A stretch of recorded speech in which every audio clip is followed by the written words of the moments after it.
Josephine, in her sunshine yellow dungarees with pockets full of interesting pebbles, loved to hum. Little melodies bubbled up inside her all the time, like tiny songs waiting to be sung. Her best friend, Jodie, who always wore sky blue dungarees adorned with hand-stitched daisies, loved to draw. Her sketchbook was her constant companion, filled with swirling trees, happy squirrels, and the colorful houses of their neighborhood in St. John's. One breezy afternoon, Mrs. O'Malley, the kind lady who ran the community garden, asked Josephine and Jodie for help. "The wind chimes by the blueberry bushes have gone all tangled up," she said with a sigh. "They used to sing such a cheerful tune, but now they're just clanky." Josephine's humming stopped. She looked at the tangled mess of metal tubes and strings swaying awkwardly in the Newfoundland wind. It did sound rather sad.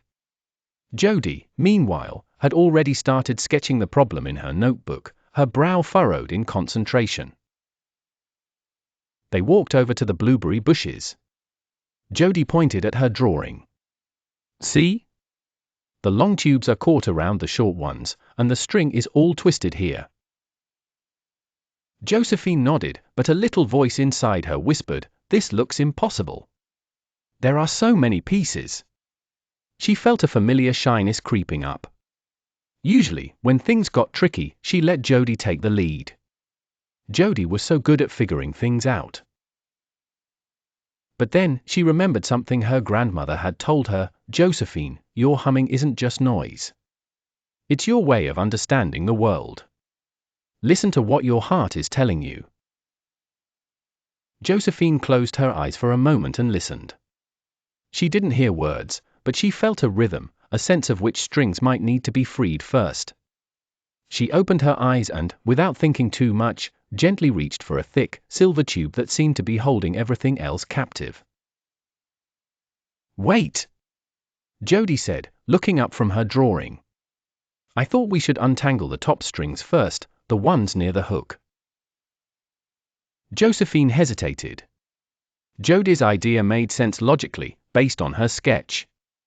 But her own feeling, her inner song, told her something different. Taking a deep breath, she said, "I think if we move this one first," she indicated the silver tube, "it might loosen everything up below." Jodie looked at the tangled chimes, then back at Josephine's determined face. She hadn't heard Josephine express such a clear opinion before. It made her curious. "Okay," she said, stepping back slightly. "Let's see." Carefully, Josephine wiggled the silver tube. As she did, a few of the lower strings did indeed loosen. A small ting escaped one of the freed chimes. Jodie's eyes widened. "You're right," she exclaimed. "Your way worked." She quickly added a note to her sketch, showing the silver tube as the key to the tangle. Encouraged, Josephine continued, her humming returning softly as she worked. She paid attention to the way the different pieces felt in her hands, the subtle resistance of the tangled strings. Jodie, now working alongside her, used her visual skills to trace the path of the strings, pointing out smaller knots they needed to undo.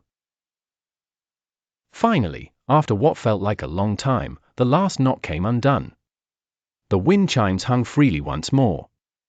A gentle breeze rustled through the garden, and the chimes burst into a joyful, tinkling melody, a beautiful harmony of high and low notes. Please like, share and subscribe.